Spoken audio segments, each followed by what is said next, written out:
Hi everyone, and thank you for joining me. In this video I show the process of making a painting, concentrating on design, balance and colour. The process I'm using here proceeds the way I make an abstract painting, where the shapes and forms are simplified and reduced down to a minimum. I'm using a 30-inch square canvas and I'm just plonking on the colour. I've got some reference which you'll see in a minute, but I'm just putting on any colours to give me an idea, give me something to start with.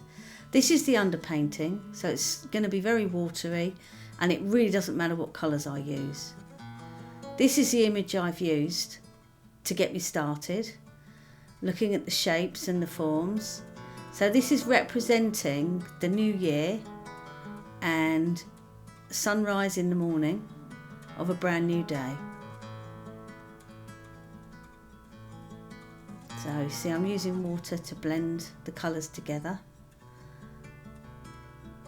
And as I say, it doesn't matter what colours really, I'm just getting an idea by putting on this dark blue, Prussian blue.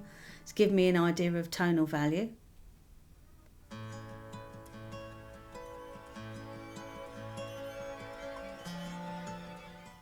So I'm trying to get the shapes in, roughly using what's on the image to start with.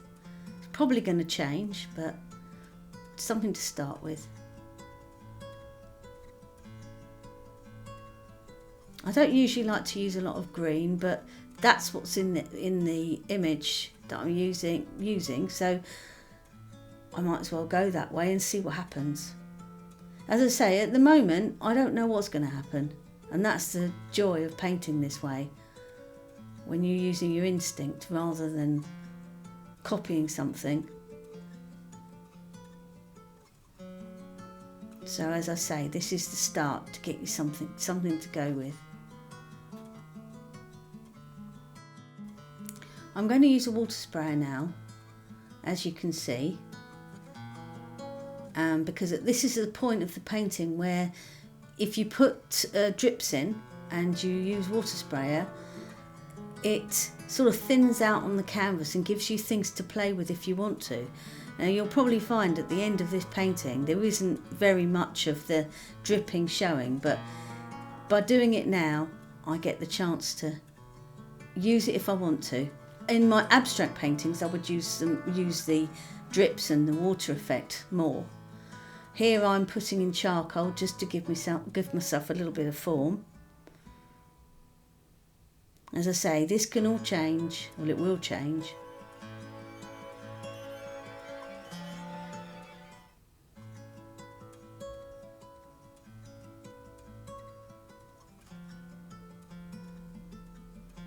There's a little path that I like to have, a little track going off into the distance.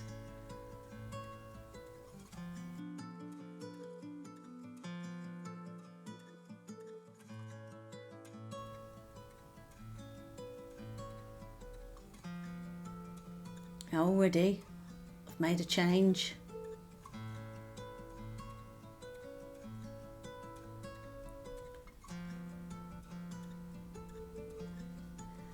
So that, I think, is ultramarine blue, a little bit of lemon yellow and white.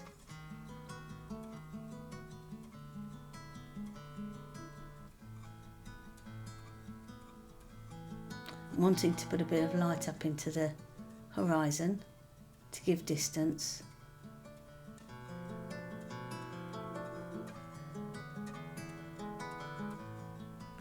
Water again, blending into the yellow. So that light colour's gone on top of the yellow, which is dry.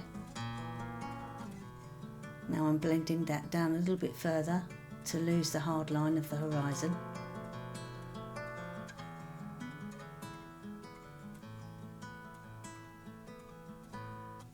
I'm breaking it up with a bit of more pink. So it's the early layers.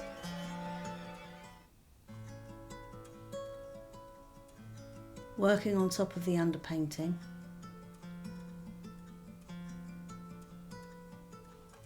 Remember, I'm just trying things out all the time.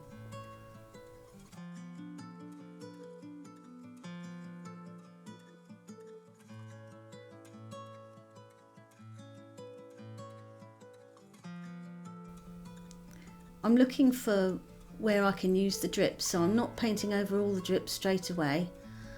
I'm seeing if there's any I can leave. I'm putting a bit of light in here and there. It looks a right mess at the minute. That's the thing with showing people how you paint something. There's always a stage that it looks absolutely awful, but you know it's going to get better.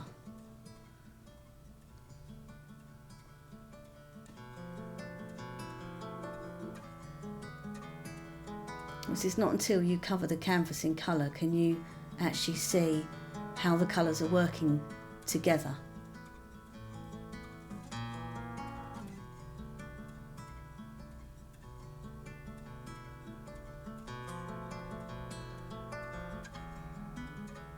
So drying it, because you want to avoid your paintings getting muddy, and that happens when you put colours when they're not ready to go onto wet.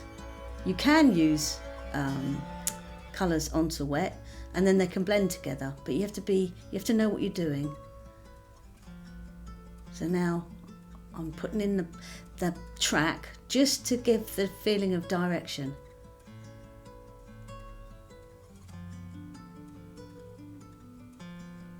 Using your instinct, you think, what do I want to do next? What do I want painting next? Now, this looks a bit of a disaster, but what my plan is I've decided that I want to do some scratching in down there. So I'll have the dark colour there, but I'll need a lighter colour underneath the dark colour to scratch through to give some detail. So I'm giving it a dry, then going over with my dark colour. Now that's a bit black, so I'm adding a bit more Prussian blue to it, covering that over. As you can see, not forgetting the edges, because it's really annoying when you get to the end and you haven't done your edges.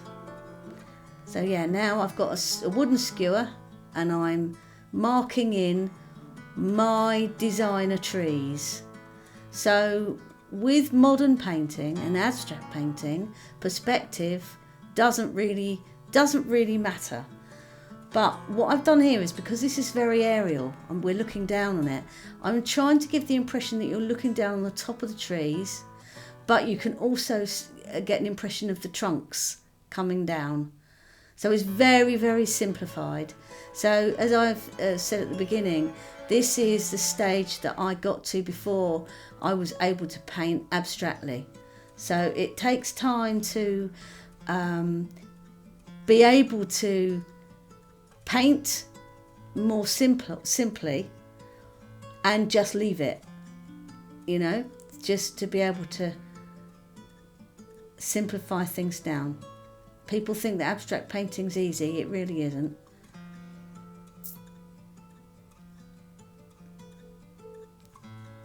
Right, so we're going to do a bit more charcoal. So whenever I feel, I'm not really sure what I want to do now, I get the charcoal out and it gives me a little bit more form, drives me further forward in the painting. So yeah, all the time I'm deciding what shapes I want. I don't want it to be too busy. I want there just to be enough shapes to give the feeling of the landscape. And the shapes have to be big enough and small enough to work together. And my instincts are telling me that's what I wanted to do down there.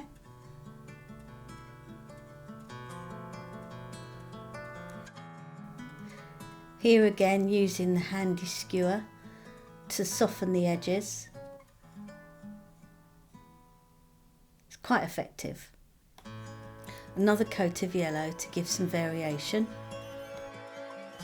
You want every bit of the painting to be enjoyable and interesting.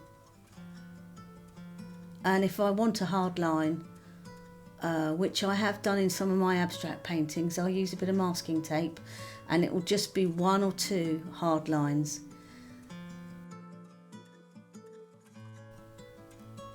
I've started putting in a line of trees, but I have to be very careful that I'm not going to split the painting in half or in another third, and I want to be able to give distance. So I just put in a colour and then I will adjust it accordingly to make sure that that is going back into the distance and relate to the trees that are in the foreground. The dark trees give you the opportunity to look over them into the distance. So it's giving depth.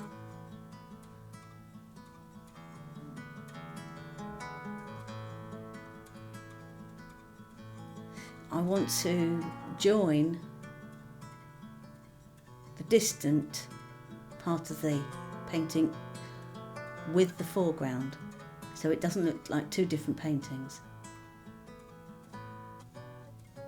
So at the moment I'm trying out the sun coming up, reflecting onto the landscape.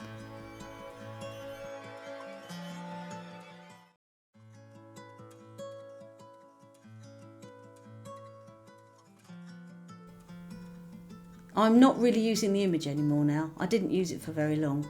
I'm now doing what I want to do. And that's what's lovely about modern painting and abstract painting, is it all relies upon your instinct rather than an image. So the image gets you started and then you just play. So I'm bit by bit lightening a little bit at a time, so you can see that's a little bit lighter than it was. Plus the fact you've got to give it more coats of paint so that it feels rich. Just thin layers on a painting. In some, I mean, obviously in some people paint in a very watery way, like the great painter Helen Frankenthaler.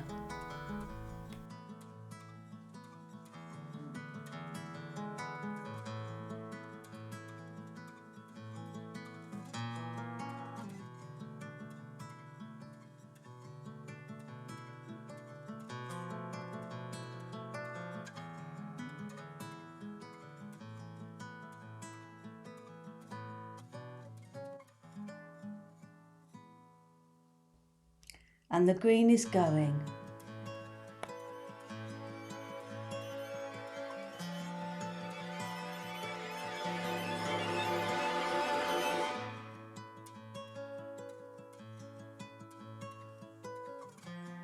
So now we're trying a bit of orange.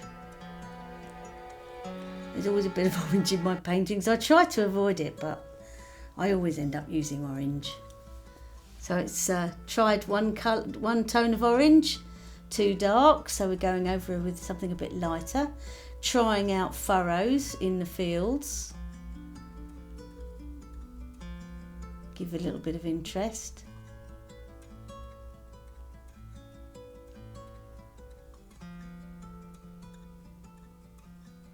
So you have to be really, really careful when you're doing things like this. You can end up having it looking a bit like a cartoon. So you have to really concentrate on not having too thicker lines, too dark charcoal, outlining too much with charcoal. So here we got some white going in. I love white. I think white really, really gives the painting space. And design wise, I'm lining up the white bit with the orange bit. I'm trying that out. I mean, the joy of showing you how I put a painting together is you are able to see what I'm trying out. It's all trying things out. There's no plan. I just know when I knew I wanted to put blue in there.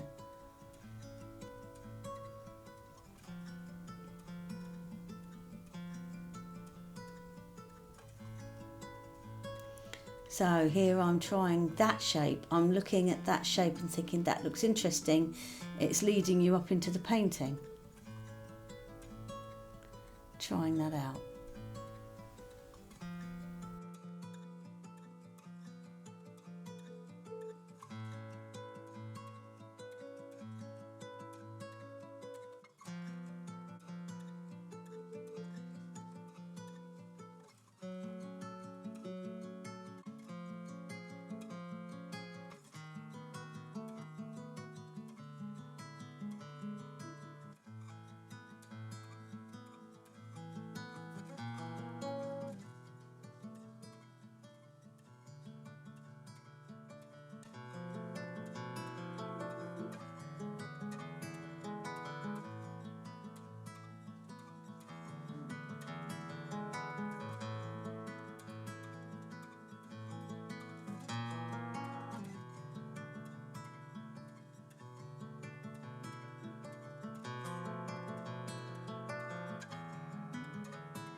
Using the charcoal around the edges of the shapes gives it it breaks up the edge and makes it feel a bit freer. And if you've noticed that whenever I put charcoal down, I rub it over with my finger just once, because it makes it much softer and not quite as dark and dense. It takes away that cartoony effect that I said about earlier on.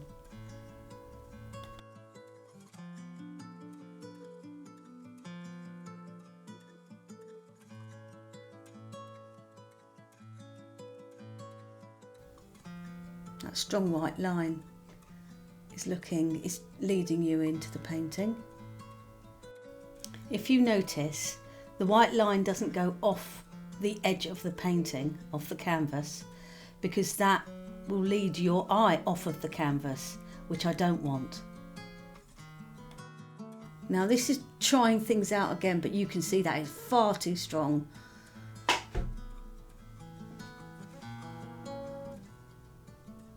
So a bit of water on there, blend it with my finger.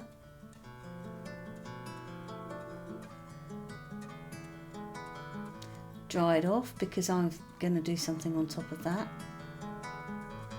Adding a different yellow.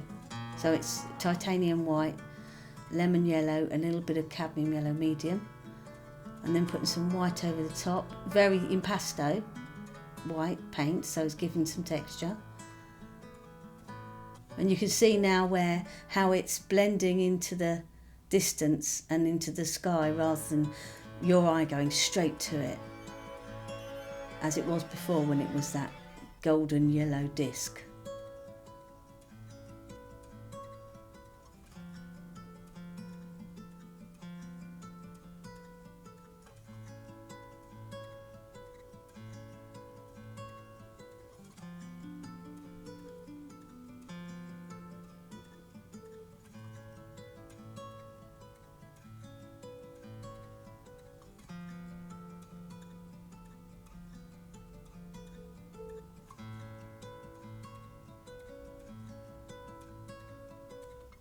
Now I've decided that that white bit didn't work.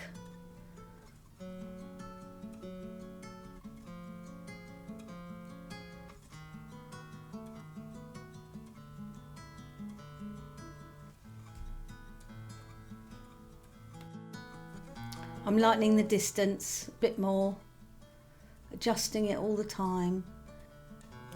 I'm trying to keep the light central, either side of the pathway, leading towards the sunrise. The darker pinks on the edges further help to focus the eye into the centre of the painting. So the darker edges are pulling your eye into the middle.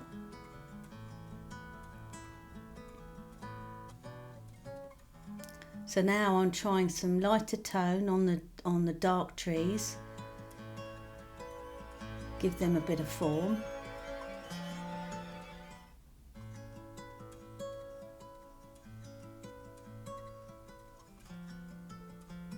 It's sort of breaking down the shapes, the light that you would have in a natural landscape, it's been sort of abstracted and minimised into blocks of colour rather than smaller marks that will make the painting too busy for me.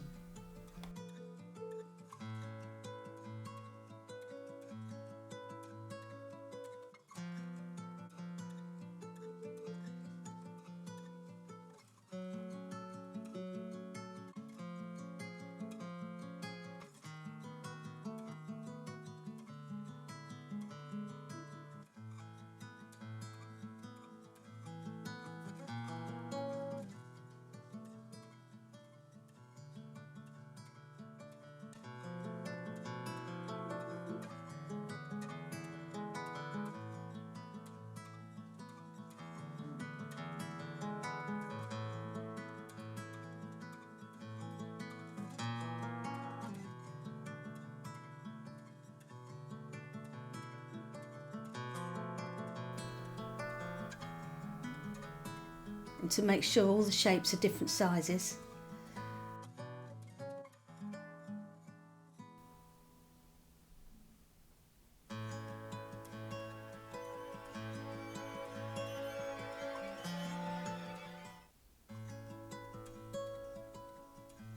Oh, that's getting lighter.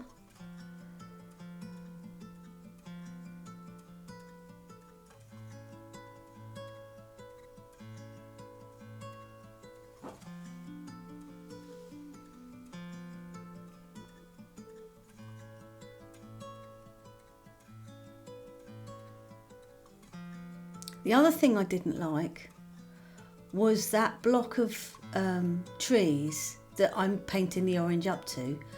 It was too much of a solid block in the middle. So I've decided to let the fields go into those trees a bit and break up that bottom shape of that block of trees. So scratching over, I don't know whether you can see from on the screen, but it actually does make a difference when you scratch around the edge of it. It sort of blends itself into the trees, making it look more natural.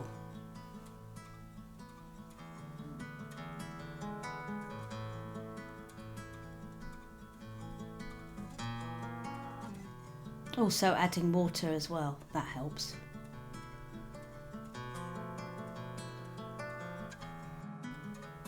When you want to make changes, like I have done with these trees, you have to have a bank of problem-solving techniques to change some of the things, and that was one of them, using water and painting the other colour into the blue.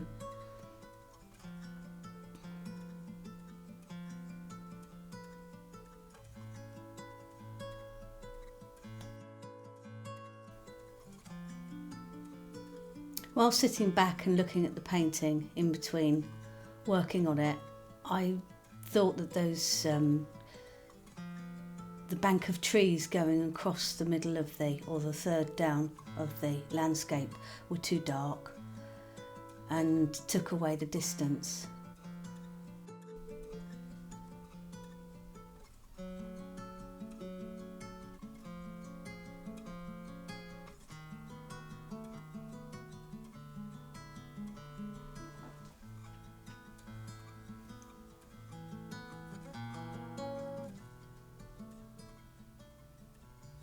This middle area is very important because that's really the focal point, that orange field. So I'm still trying to get it right.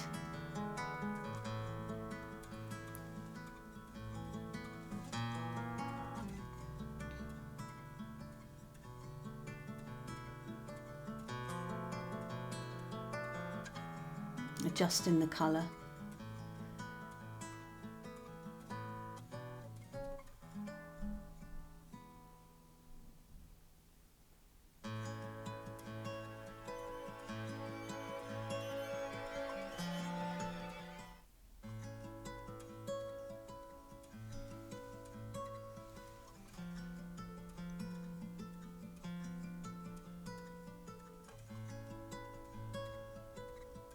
By putting that lighter tone in there, it's made that orange area not quite as big.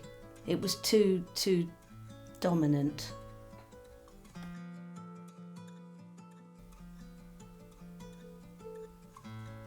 Doing these charcoal lines coming down gives the feeling of the trees growing up out of the ground, in my opinion.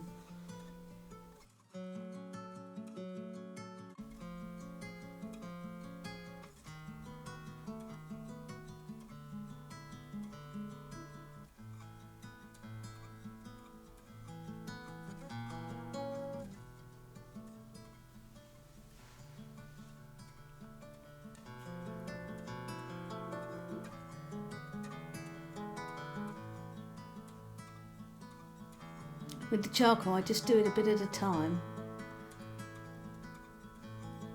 so that I don't go too far.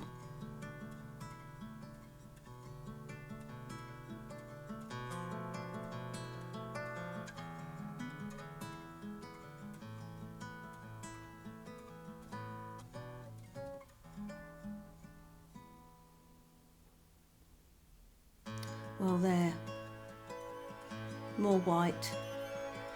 But it really works. I'm just getting lighter and lighter and lighter.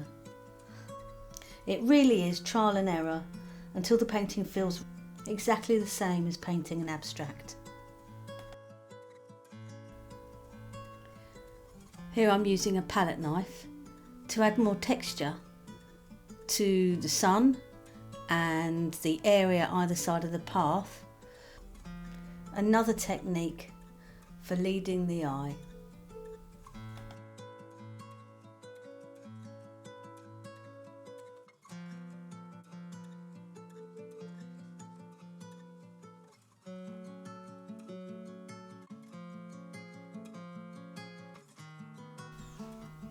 Now this is heavy gel medium, so it goes on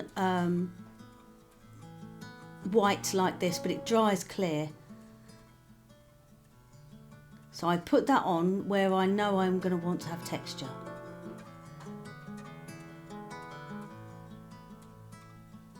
So I'll put this on, then I will use a tool which is actually a ceramics tool that people use for sgraffito on pottery through glazes,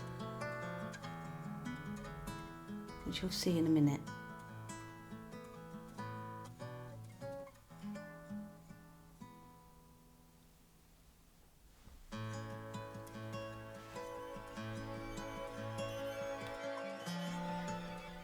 Here I'm making a feature of the orange field and the furrows, or the direction that the machine that worked that field went.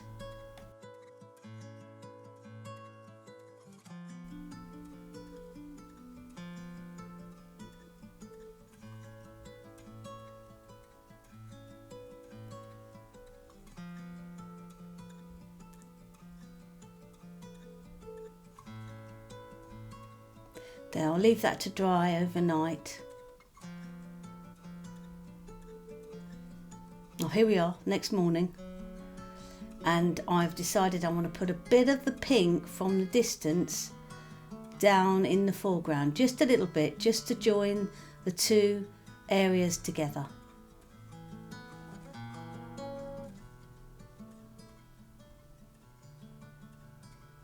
If you scratch it in, it doesn't make it quite as strong.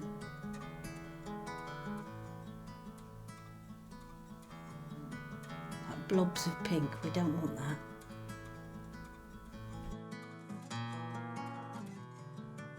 I feel that field needs to be white there. It looks more balanced. So we're nearly finished now. Just a final few little touches, and I think I'm happy with this, and I don't think I'll touch it again.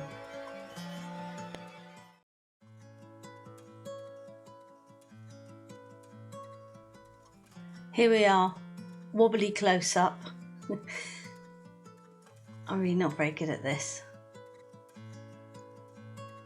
You see the texture and the charcoal lines going down gives the impression that trees are coming out of the ground, and the charcoal around the edges of the blocks of colour, so it gives it looseness and freedom. And the lovely orangey bit in the middle. Orange and the blue look beautiful together. I hope you enjoyed watching. Thank you.